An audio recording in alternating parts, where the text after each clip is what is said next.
মান্নান ভাই ভবনে তিনি সাহেবের সাথে দেখা করতে গেছে ম্যাডামের সাথে। ওইখানে মান্নান ভাইয়ের লোক যা আছে সব ভবনের সামনে ছিল। আমি এবং আমার সাথে অনেক আমার যারা আছে যুবদলের তারা সামনে ছিল।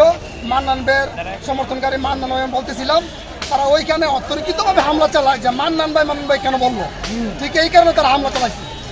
এখন কি বলছে যে আমরা এটা আজ পাইছি আগেই যে এই ধরনের একটা ইনসিডেন্ট ঘটাবে, মান্নান গ্রুপ ইনসিডেন্ট ঘটাবে, যার জন্য আমরা অলরেডি 4 দিন আগে আমরা পিএনইর সঙ্গে আলাপ করছি। উনি আমাকে সময় দেয় নাই, উনি বলছে যে আমি ডিসির সঙ্গে জুম মিটিংয়ে থাকবো।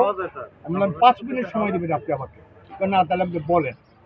আমি ওনাকে বললাম যে আপনি জানেন আমাদের এখানে 2টা গ্রুপ, এই 2টা গ্রুপের মধ্যে যাতে কোনো সংঘর্ষ না হয়, আমার দলের সুনাম ব্যাহত না হয়, সেই কারণে আপনি তাদের যদি 9টায় সময় দিয়ে থাকেন, তাদের 9টার প্রোগ্রামের পরে আপনি 10টা পর্যন্ত 10টা পর্যন্ত 10টায় দিচ্ছেন আমাদের, আমরা তাদের আরও 10 মিনিট সময় দিতে রাজি আছি।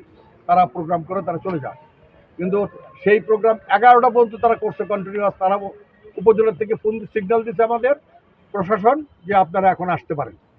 তখন আমরা সেখানে উপস্থিত হয়েছি, উপস্থিত হয়ে আমরা ফুল টুল দিচ্ছি, সব কিছু দিচ্ছি, দেওয়ার পরে আমরা বেরিয়ে যাচ্ছি।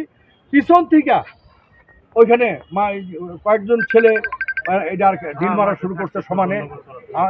মান্নান গ্রুপের লোক তারা ঢিল শুরু করছে এবং ঢিল করে আমাদের অন্তত 10-12 জন ছেলেকে আহত করছে। তার মধ্যে